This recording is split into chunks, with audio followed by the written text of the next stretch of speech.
இயேசு நேசிக்கிறார். பிரியமானவர்களே, இந்த நாளில் ஆண்டவர் நம்மளோடு பேசும்படியாய் வேதத்திலிருந்து சில வசனங்களை வாசித்து ஆண்டவர் நம்மளோடு இடைபடுகிற நாம் கற்றுக்கொள்ளக்கூடிய காரியத்தை ஆண்டவர் நம்மளோடு இடைபடுவாராக.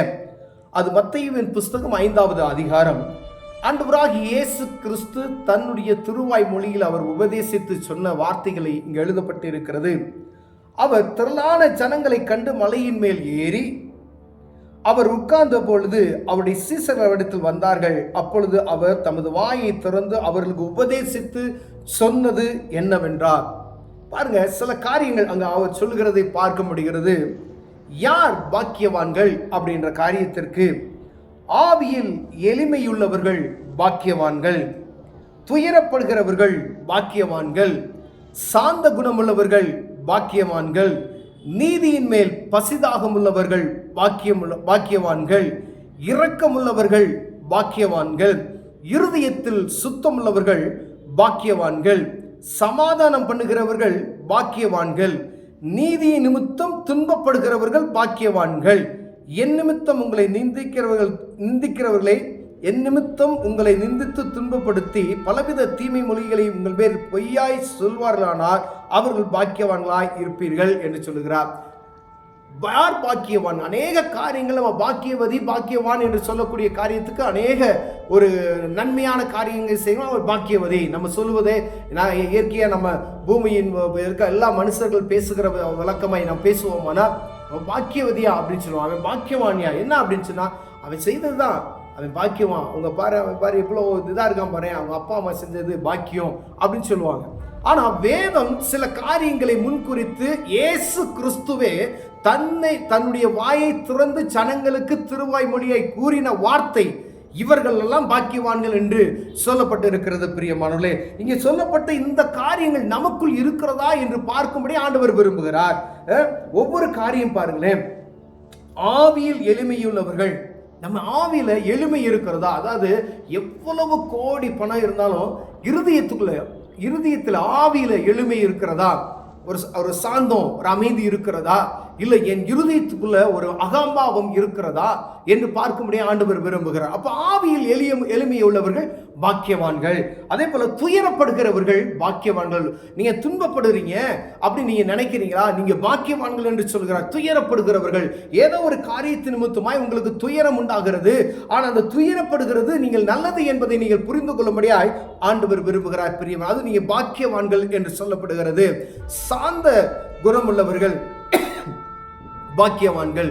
சாந்த குணம் பார்த்தீங்கன்னா அப்படியே ஒரு பாருங்களேன், சாந்தின் பேர் வச்சிருப்பாங்க, ஆனா அவங்க பாருங்க பயங்கரமான பிரச்சனை பண்ணுவாங்க. ஆனா இருதயத்துல சாந்தம் உள்ளவர்கள் பாக்கியவான்கள் அப்படின்னு சொல்றாரு.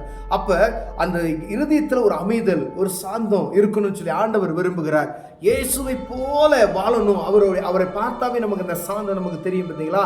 அந்த சாந்தம் எனக்குள்ளேயும் உங்களுக்குள்ளேயும் இருக்கிறதா என்று பார்க்க முடியாது. ஒருவேளை பூமியில சொல்லுவான், என்னடாயுமே எப்ப பார்த்தாலும் அப்படிதான் இப்படிதான் சொல்லுவான் அப்படின்னு அது இல்லை. ஆனா யார் என்ன சொன்னாலும் எனக்குள்ள இருக்கிற அமைதி, அந்த சாந்தம் இருக்கிறதா என்று பார்க்கும்படி அழைக்கும். அப்ப நம்ம பாக்கியவான்கள் என்று சொல்லப்படுகிற காரியத்தை நாம் பார்க்கிறோம். பிரியமான, நீதியின் மேல் பசிதாகம் உள்ளவர்கள் பாக்கியவான்கள். ஒரு இடத்துல நீதி நடக்கணும் அப்படின்னு சொன்னா அந்த நீதிக்காய் பசியோடு இருக்கக்கூடிய பசிதாகம் உள்ளவர்கள் பாக்கியவான்கள். நீதிக்காக பசிதாகம் உள்ளவர்கள். எப்படியாவது நீதி கிடைக்காதா? இந்த ஒரு காரியத்துக்கு நீதி கிடைக்காதா? இது தவறான ஒரு காரியம் இங்கே நடந்து விட்டது, இந்த இடத்துல நீதி வேணும் என்பதற்காக அவர் எடுக்கக்கூடிய பிரயாசங்கள், உணவு தண்ணி இல்லாம காத்திருக்கிறது போல நீதிக்காய் காத்திருக்கிறவர்கள் பாக்கியவான்கள் என்று சொல்லப்படுகிறது. பிரியமானவர்களே, அந்த எண்ணம், அந்த காரியம் நமக்குள் இருக்கிறதா என்று பார்க்க முடிய ஆண்டவர் பேசுகிறார். இது எல்லா ஜனங்களுக்கும் ஆண்டவர் பேசுகிற ஒரு காரியம். அவர் மலை மேல் ஏறி உட்கார்ந்த உடனே அங்கு திரளாய் ஜனங்கள் கூடியிருக்கிறார்கள். அவர்களை பார்த்து தான் இந்த காரியத்தை சொல்லுகிறார். இந்த காரியெல்லாம் நீ உனக்குள்ள உருவாக்கி கொண்டனா நீ பாக்கியவான், நீ பாக்கியவதி என்று ஆண்டவர் சொல்லுகிற காரியத்தை நாம் பார்க்க முடிகிறது. பிரியமானவரே, அதே பாருங்க, இரக்கமுள்ள பாக்கியவான்கள், இரக்க குணம் உள்ளவர்கள். அதாவது அறுத்த கைக்கு சுண்ணாம்பு தர மாட்டான் அப்படி சொல்லுவான் பார்த்தீங்களா? அந்த எண்ணம் இல்லாதபடி, ஏதாவது இரக்கம் கொஞ்ச நாளும் கல்லுல, அதாவது கல் இறுதியும் சொல்லுவோம் பார்த்தீங்களா? அந்த இது கல்லான இறுதியம் இல்லாதபடிக்கு கொஞ்ச நாளும் வேதத்துல ஒரு அருமையா ஒரு வசனம் சொல்ல, ஒரு ஒரு அநீதி உள்ள ஒரு மனிதன்கிட்ட போய் ஒரு சகோதரி நீதி கேட்கும்படியா அவளை அடிக்கடி துன்பப்பட போய் அந்த காரியத்துக்காக அந்த ராஜாட்ட ஒரு காரியத்தை கேட்கிறதை பார்க்க முடிகிறது. நீதி எனக்கு வேணும் அப்படின்னு சொல்லி. அப்ப அந்த அநீதி உள்ள ராஜா என்ன செய்றாராம், இவள் என்னை அடிக்கடி தொந்தரவு செய்கிறாளே, நான் இப்படிப்பட்டவன் எனக்கு தெரிந்தும்படி சொல்லி அவளுக்கு நீதியை நிரூபிக்கிறார். ஒரு அநீதி உள்ள ராஜா ஒரு சகோதரிக்கு நீதியை உருவாக்குகிறதை நாம் பார்க்க முடிகிறது. அப்ப அநீதியுள்ள ராஜா ஒரு நீதியை உருவாக்க முடியுமானால் நம்ம இரக்கம், அப்படிப்பட்ட மனுஷனுக்கே ஒரு இரக்கம் வருகிறதுனா சாதாரணமா எல்லா மனிதர்களுக்கும் இரக்க குணம் உண்டாகும்படியாய் அழைக்கப்படுகிறோம். அப்படி இரக்கம் இருந்துச்சு அப்படின்னு சொன்னா ஏதோ ஒரு காரியத்துல இரக்கம் நமக்குள்ள இருக்குமேனால் நாம் பாக்கியவான்கள் என்று அழைக்கப்படுகிறோம். பிரியமானவர்களே, இருதயத்தில் சுத்தம் உள்ளவர்கள் பாக்கியவான்கள். இருதயத்துல சுத்தம் என்ன? இருதயத்துல சுத்தம், ஹார்ட்லாம் நல்லா ஃப்ரெஷ்ஷா இருக்கு, அதுக்காண்டி அந்த சுத்தம் கிடையாது. இது இருதயத்துல நினைவுகள் சுத்தமா இருக்கணும். அதாவது வெளியில நம்ம மூஞ்ச ஒருத்தரை பார்த்து பேசும் பொழுது அப்படியே புன்னகையோட நல்லா சிரிச்சு பேசுவோம். ஆனா இருதயத்துல பாருங்க, அவங்க பேசக்கூடியவங்களை பார்த்து பலவிதமான பொறாமை குணங்கள் அவர்களை பொறுத்து முறுமுறுத்து கொண்டு இருக்கக்கூடிய அவ்வளமான ஒரு சூழ்நிலை இருதயத்துல காணப்படுது. பார்த்தீங்களா? இந்த இருதயத்துல இருக்கிறது வெளியில எப்படி இருந்துச்சுமா அப்படியே யாராவது சிரிப்பா பேசுவாங்க, ஆனா உள்ள அருவருப்பாய் திங்க் பண்ணுவாங்க. அவ்வளவு அருவருப்பான காரியம் இருதயத்தில் வெளியே பார்த்தா அவங்களை ஒண்ணுமே தெரியாது. அப்ப இருதயத்துல சுத்தம் உள்ளவர்கள் பாக்கியவான்கள். அப்ப இருதயம் எப்படி இருக்கணுமா? சுத்தமா இருக்கணும். ஒரு சகோதரியை பார்த்தா சகோதரியை போல நேசிக்கணும் அப்படின்ற எண்ணம் வரணும். அப்படின்னா அது எவ்வளவு சுத்தமுள்ள மனிதனா இருக்கணும் பாருங்களேன். ஒருத்தரை பார்த்தா பொறாமை கொள்ளாதபடி இருக்க வேண்டும். அப்படின்னா எனக்குள்ள எவ்வளவு காரியம் மாற வேண்டியதாக இருக்க வேண்டியது இருக்கிறது.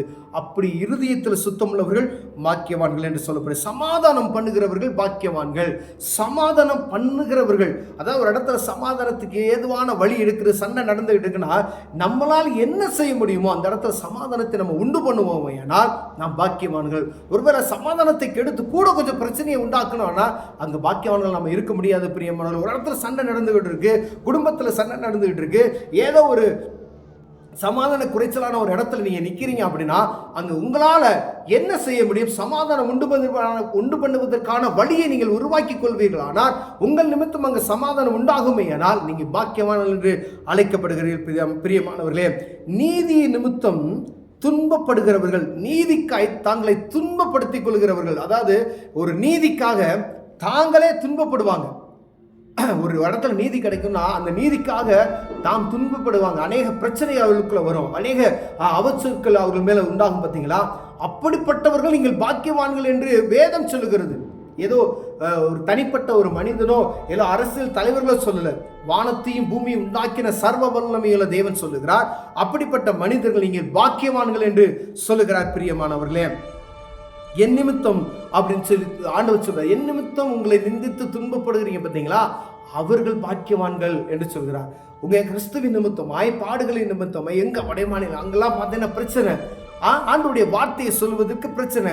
அப்படிப்பட்டதான சூழ்நிலை நீங்க இருக்குதுங்க, நீங்க பாக்கியவான்கள் என்று சொல்லுகிறார். பிரியமானவர், இந்த காரியம்லாம் உலகத்தின் கூடிய காரியங்களாம் சொல்லி முடித்து விட்டு என்னுடைய காரியத்துக்கு நீங்க துன்பப்படுகிறீங்க, அடிக்கப்படுகிறீங்க, நொறுக்கப்படுகிறீங்க அப்படின்னா நீங்கள் பாக்கியவான்கள், பாக்கியவதிகள் என்று சொல்லுகிறார். பிரியமானவர்களே, அப்ப ஒரு மனிதன் பாக்கியவானாய் மாறுவதற்கு வேதம் அருமையான காரியங்களை நம்ம கற்றுக் கொடுத்திருக்கிறது.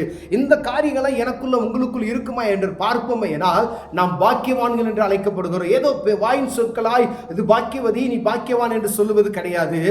ஆண்டவருடைய இருதயத்தின் ஆழத்திலிருந்து இந்த காரியங்கள் இருக்குமே நம்மை பாக்கியவதி, நீ பாக்கியவான் என்று சொல்லுகிறார். பிரியமானவர்களே, ஒருவேளை இதுல குறைச்சல் ஒருவேளை நாம் காணப்பட்டோம் ஏன்னா இந்த காரியத்துக்காக நாம் தேவ சமூகத்தில் ஜெபிக்கும் போது ஆண்டவர் நமக்கு இந்த காரியத்தை கடைபிடிப்பதற்கு கை கொள்வதற்கு ஆண்டவர் உதவி செய்வார். கண்களை மூடுவோம், ஜெபிப்போம். அன்பின் தகப்பனே, நாங்களும் பாக்கியவான்களாய் பாக்கியவதிகளாய் இருக்க விரும்புகிறோம். ஆண்டவரே, இந்த வேதத்தில் சொல்லப்பட்ட இந்த வார்த்தைகள்லாம் எங்களுக்குள் அப்பியாசப்படுத்துகிற இருதயத்தை எங்களுக்கு தாங்க கிருபை பாராட்டுங்க. இயேசுவின் நாமத்தில் பிதாவே, ஆமென்.